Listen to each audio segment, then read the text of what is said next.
ಎಲ್ಲರಿಗೂ ನಮಸ್ಕಾರ. ಎಲ್ಲರೂ ಹೇಗಿದ್ದೀರಿ? ಈ ದಿನ ನಾನು ಮರಳಾದ ತುಪ್ಪವನ್ನು ಹೇಗೆ ಮಾಡೋದಂತ ತಿಳಿಸ್ಕೊಡ್ತಾ ಇದ್ದೀನಿ. ಹಾಗೆಯೇ ನಮ್ಮೂರ ಸಂತೆ ಬಗ್ಗೆ ಕೂಡ ತಿಳಿಸ್ಕೊಡ್ತಾ ಇದ್ದೀನಿ. ಹಾಯ್, ಹಲೋ, ನಮಸ್ಕಾರ. Welcome to my YouTube channel Deepika lifestyle Kannada YouTube ಚಾನಲ್ಗೆ ಸ್ವಾಗತ.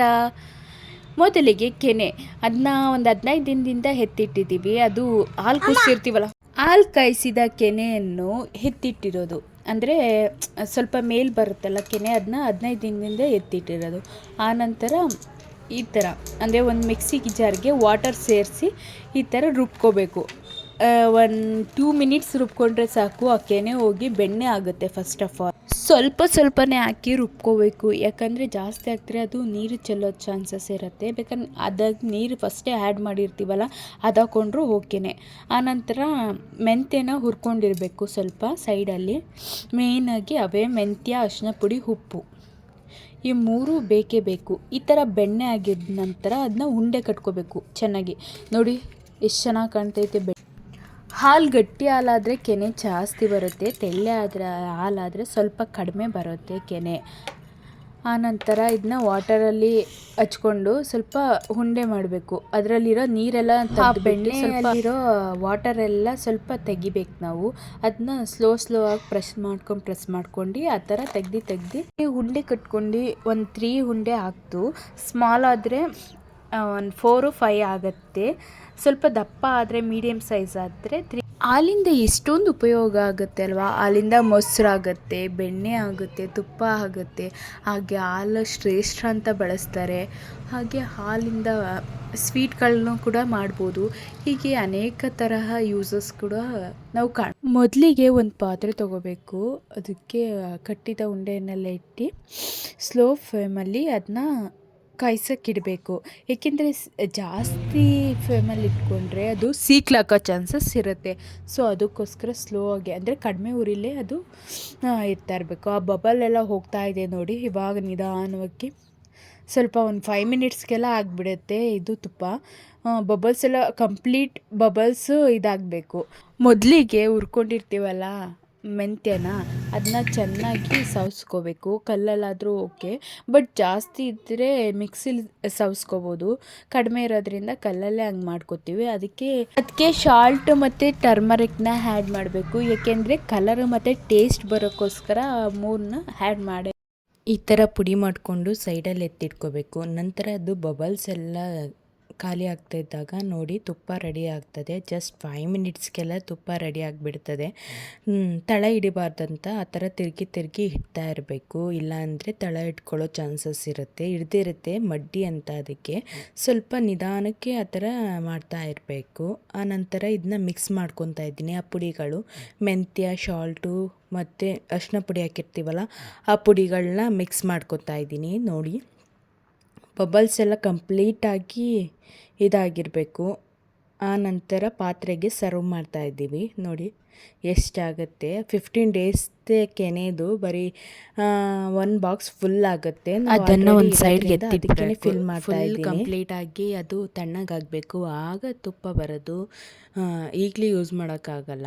ಒಂದು 2 ಅವರ್ಸ್ ಆದಮೇಲೆ ಅದನ್ನ ಯೂಸ್ ಮಾಡಿದ್ರೆ ಚೆನ್ನಾಗಿರುತ್ತೆ.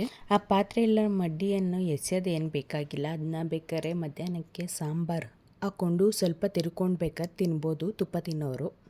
ಆನಂತರ ನೋಡಿ ಈ ಥರ ಮರಳಾದ ತುಪ್ಪ ರೆಡಿ ಆಗಿಬಿಡುತ್ತೆ. ಸಂತೆಗೆ ಹೋಗಿದ್ದು ಸ್ವಲ್ಪ ತರಕಾರಿ ತೊಗೊಬರೋಣ ಅಂತ.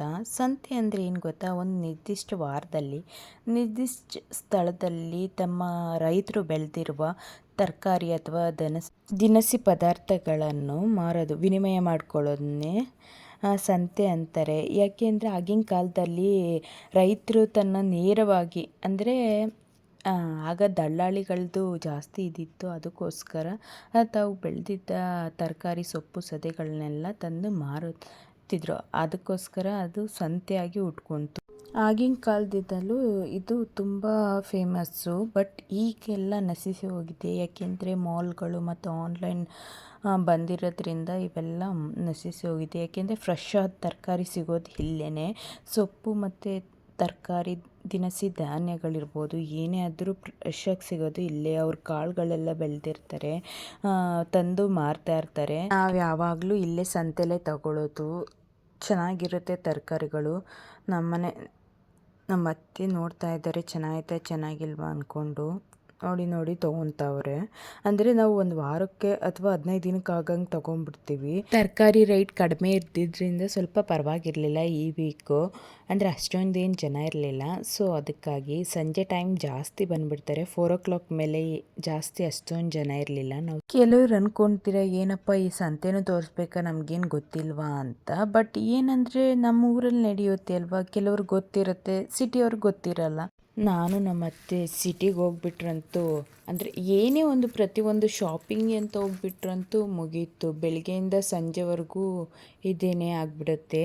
ಬಟ್ ತರಕಾರಿ ತೊಗೊಳಕ್ಕೆ ಹೋದರೂ ಅಷ್ಟೇ, ನಮ್ಮ ಅತ್ತೆ ನೋಡಿ ಅವ್ರಿಗೆ ತೃಪ್ತಿ ಆದರೆ ಮಾತ್ರ ತೊಗೋತಾರೆ, ಇಲ್ಲಾಂದರೆ ತೊಗೊಳ್ಳೋದೇ ಇಲ್ಲ ಆ ಥರ. ಆಮೇಲೆ ಟೊಮೊಟೊನೆಲ್ಲ ತೆಗೆದು ಇಟ್ಕೊತಾಯಿದ್ರು, ಯಾಕೆಂದರೆ 1 ವೀಕು ಪ್ರಿಸರ್ವ್ ಮಾಡಿ ಇಡಬೇಕಲ್ಲ, ಅದಕ್ಕೋಸ್ಕರ ಚೆನ್ನಾಗಿದ್ದರೆ ಮಾತ್ರ ತೊಗೋತಾರೆ, ಇಲ್ಲಾಂದರೆ ಬೇಡ ಬೇರೆ ಕಡೆ ತೊಗೊಳ್ಳೋಣ ಬಿಡು ಅಂದ್ಕೊಂಡು ನೋಡ್ಕೊತಾ ಇರ್ತಾರೆ. ಎಲ್ಲ ತೊಗೊಂಡು ಬಂದು ನಂತರ ಇಲ್ಲಿ ಚಾಟ್ಸ್ ಎಲ್ಲ ಮಾರ್ತಾ ಇರ್ತಾರೆ. ಬಟ್ ನಾವೇನು ತಿಂದಿಲ್ಲ. ಬಟ್ ಚೆನ್ನಾಗಿರುತ್ತೆ, ನಾವು ಹೋದಾಗೆಲ್ಲ ತಿಂತೀವಿ. ನಾವು ನಮ್ಮ ಮನೆಯವರು, ನಮ್ಮ ಅತ್ತೆ ಬರಲ್ಲ, ಅವ್ರಿಗೆ ಇಷ್ಟ ಇಲ್ಲ ಇದೆಲ್ಲ. ಅದಕ್ಕೋಸ್ಕರ ಸಂಡೇ ಮೇಕಪ್ ಕೇಳಿದ್ರು. ಇದು ನಾಮಕರಣ ಮೇಕಪ್ ಆಗಿದೆ. ಸಿಂಪಲ್ ಕೇಳಿದ್ರು ಅವರು. ಫಸ್ಟ್ ಟೈಮ್ ಅಂತೆ, ಅವ್ರ ಮದುವೆಲೂ ಸಹ ಈ ಥರ ಮಾಡಿಸ್ಕೊಂಡಿರ್ಲಿಲ್ವಂತೆ. ತುಂಬ ಚೆನ್ನಾಗಿ ಮಾಡಿದ್ದೀರಕ್ಕ, ತುಂಬ ಚೆನ್ನಾಗಿ. ಆಮೇಲೆ ಅವ್ರ ಹೇರ್ ಸ್ಟೈಲ್ ಇದೇ ಬೇಕು ಅಂತ ಅವರೇ ಕೇಳಿದರು. ಸೊ ಅದಕ್ಕಾಗಿ ಅವ್ರಿಗೆ ಹೇರ್ ಮಾತ್ರ ತಿನ್ನಾಗಿತ್ತು, ಎಕ್ಸ್ಟೆನ್ಷನ್ ಆಗಿ ಮಾಡಿರೋದು. ನಿಮಗೇನಾದರೂ ಈ ಮೇಕಪ್ ಇಷ್ಟ ಆದರೆ ನನ್ನ ಕಾಂಟ್ಯಾಕ್ಟ್ ಮಾಡ್ಬೋದು. ಬುಕ್ಕಿಂಗ್ ಆನ್ ಆಗಿದೆ. ಬ್ರೈಡಲ್ ಆಗಿರ್ಬೋದು, ನಾನ್ ಬ್ರೈಡಲ್ ಆಗಿರ್ಬೋದು. Thank you so much. ನನ್ನ ವಿಡಿಯೋ ನೋಡಿದ್ದಕ್ಕಾಗಿ ಲೈಕ್ ಮಾಡಿ, ಶೇರ್ ಮಾಡಿ, ಕಾಮೆಂಟ್ ಮಾಡಿ, subscribe to Deepika lifestyle Kannada YouTube channel. ಮತ್ತೊಂದು ವ್ಲಾಗಲ್ಲಿ ಸಿಗೋಣ. ಬಾಯ್.